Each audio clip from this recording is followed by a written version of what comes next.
Assalamualaikum warahmatullahi wabarakatuh. Salam sehat, salam semangat untuk anak-anak kelas 8. Selamat bertemu kembali dalam mata pelajaran informatika. Kali ini kita masih akan membahas tentang materi berpikir komputasi. Ya.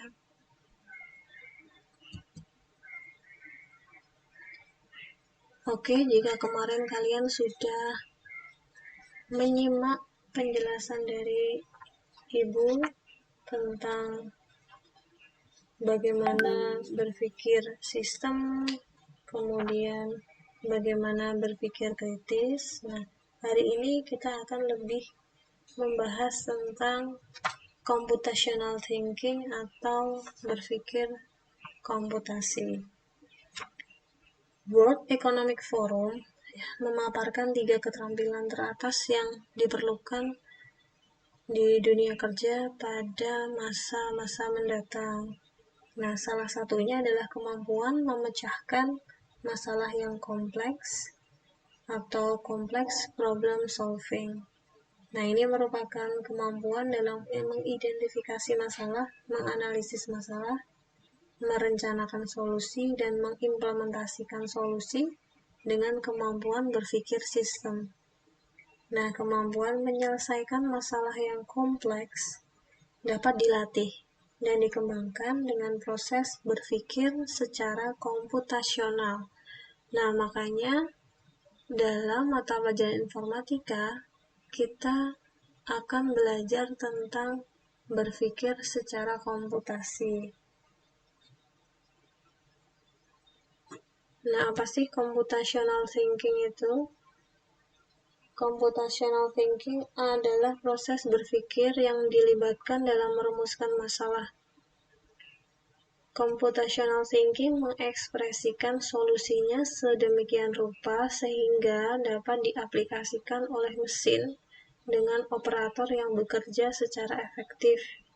Nah, operator itu adalah manusia. Nah, awal mula dari istilah computational thinking ini diperkenalkan oleh Seymour Papert, ya. Dan dengan computational thinking ini akan dapat membuat siswa lebih cerdas dan membuat lebih cepat memahami teknologi yang ada di sekitarnya.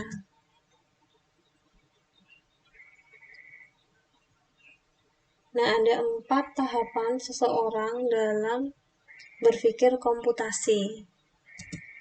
Di antaranya yang pertama adalah decomposition atau dekomposisi. Kemudian yang kedua ada pattern recognition. Kemudian yang ketiga ada abstraction. Kemudian yang keempat adalah algoritma. Kita akan bahas satu persatu. Yang pertama, kita mulai dari decomposition atau dekomposisi. Nah, apa sih yang dimaksud dekomposisi?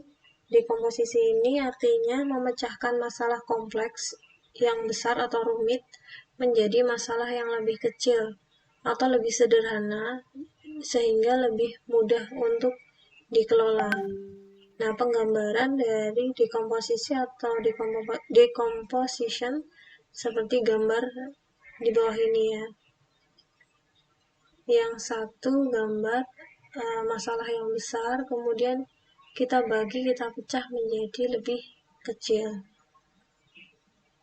Kemudian yang kedua, pattern recognition atau pengenalan pola. Nah, artinya mencari kesamaan atau bahkan perbedaan bentuk, pola, dan keteraturan dalam data sehingga dapat melakukan prediksi dari masalah yang ada. Nah, digambarkan seperti berikut. Yang ketiga, abstraction atau gambaran generalisasi. Nah, artinya kemampuan untuk memusatkan perhatian pada informasi yang penting. Nah, dan dengan mengabaikan detail yang tidak relevan. Kemudian yang keempat, algoritma atau algoritma. Algoritma ini sudah kita pelajari di semester 1 ya. Kita ingat kembali bahwa algoritma ini artinya mengembangkan solusi langkah demi langkah terhadap permasalahan yang dihadapi. Algoritma bisa disebut juga sebagai peraturan yang harus diikuti untuk memecahkan sebuah masalah. Nah, berikut contoh algoritma ya. Algoritma pergi ke sekolah.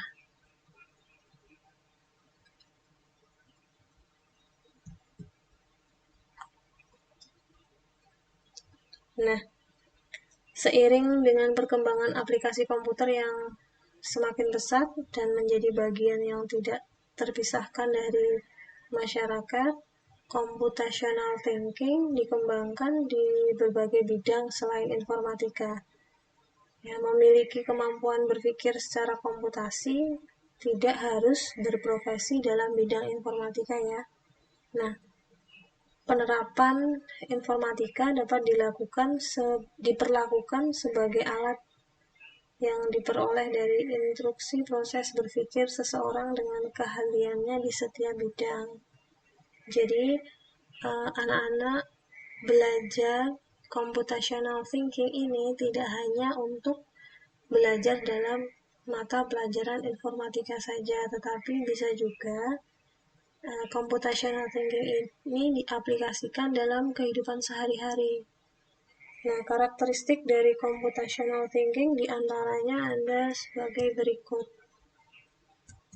Yang pertama, mampu memberikan pemecahan masalah menggunakan komputer atau perangkat yang lain.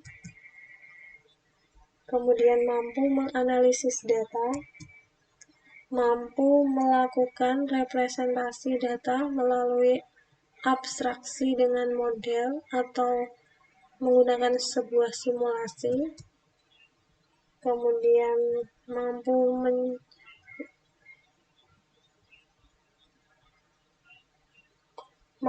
melakukan otomatisasi solusi melalui cara berpikir algoritma, mampu mencari solusi ya melalui cara berpikir algoritma. Kemudian selanjutnya, mampu melakukan identifikasi, analisis, dan penerapan atau implementasi solusi dengan berbagai kombinasi cara dan sumber daya yang efisien dan efektif. Yang terakhir, mampu melakukan generalisasi solusi untuk berbagai masalah yang berbeda.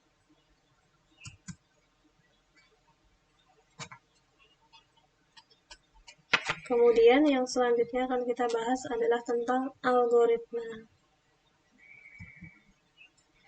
Kenapa algoritma ini kita bahas ulang di semester 2? Karena algoritma merupakan hal yang sangat penting dalam computational thinking.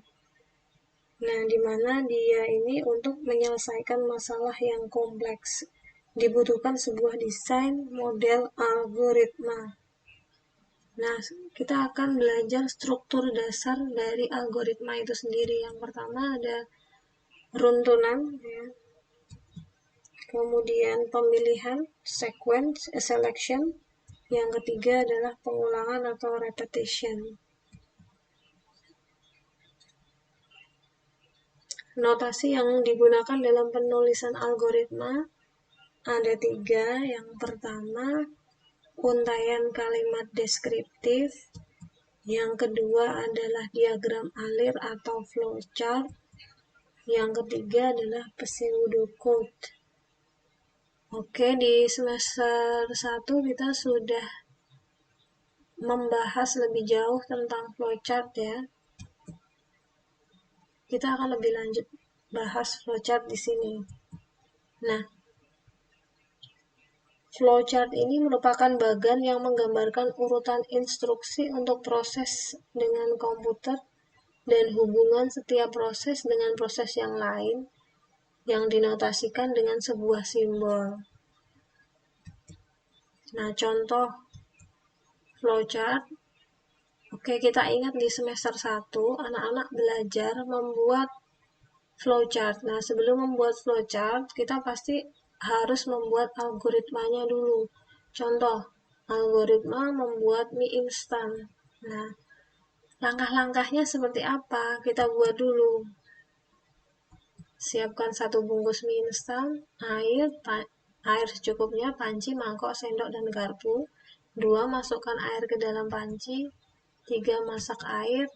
4. Tunggu hingga air mendidih. Yang kelima, masukkan mie ke dalam panci yang sudah berisi air mendidih.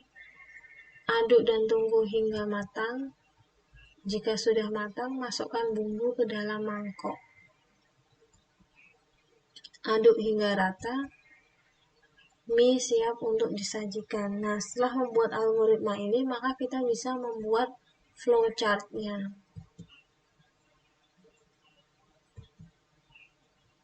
Flowchart membuat mie instan bisa kita lihat sebagai berikut. Oke, di sini diawali dengan mulai, kemudian proses ya, tahapannya, kemudian diakhiri dengan end atau selesai. Kemudian yang kedua adalah pseudocode. Pseudocode merupakan algoritma yang terstruktur yang sama dengan bahasa pemrograman. Nah, keuntungan dari pseudocode adalah penerjemah algoritma ke dalam source code suatu bahasa pemrograman. Nah, di sini penulisan pseudocode terdiri dari 3 bagian. Yang pertama adalah judul algoritma itu sendiri, terdiri dari nama algoritma dan penjelasan dari algoritma. Penulisan namanya singkat, menggambarkan apa yang akan dilakukan oleh algoritma itu sendiri. Yang kedua ada deklarasi. Nah, deklarasi ini mendefinisikan semua nama yang digunakan di dalam program.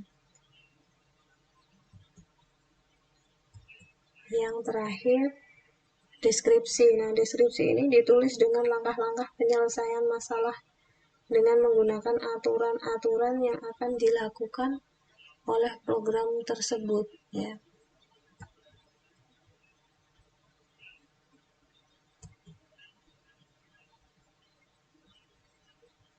Contoh pseudocode. Nah, dari tayangan ini kalian bisa membaca contoh pseudocode program untuk menghitung luas persegi panjang ya. Di sini ada judulnya, ada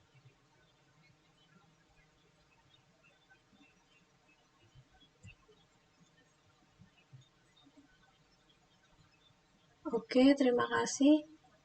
Ini dulu dari Bu Ika. Kita ketemu pada pertemuan selanjutnya. Pada pertemuan selanjutnya nanti kita akan lebih membahas tentang pseudocode dan membuat program sederhana. Kita masih akan menggunakan aplikasi C++ ya. Oke, silakan disimak video pertemuan berikutnya. Pada pertemuan berikutnya, jangan lupa tugas yang belum dikerjakan silahkan dikerjakan karena tim sudah aktif. Silahkan dicek di assignment dan segera kumpulkan. Terima kasih. Assalamualaikum warahmatullahi wabarakatuh.